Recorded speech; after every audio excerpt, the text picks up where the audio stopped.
kembali menemukan pondok kerja mereka lagi, tapi sudah dibakar oleh petugas-petugas kita.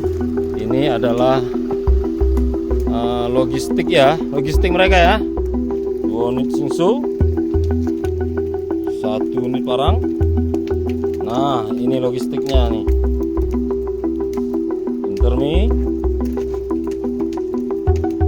telur, ini otak mesin Shinso, baterai, mesin Shinso juga. Nah, ini logistik nih, beras kawan-kawan. Ini pondok yang keempat nih. Pondok yang keempat ya. Yang kedua yang dilihat sama drone Mas Firman ke sana.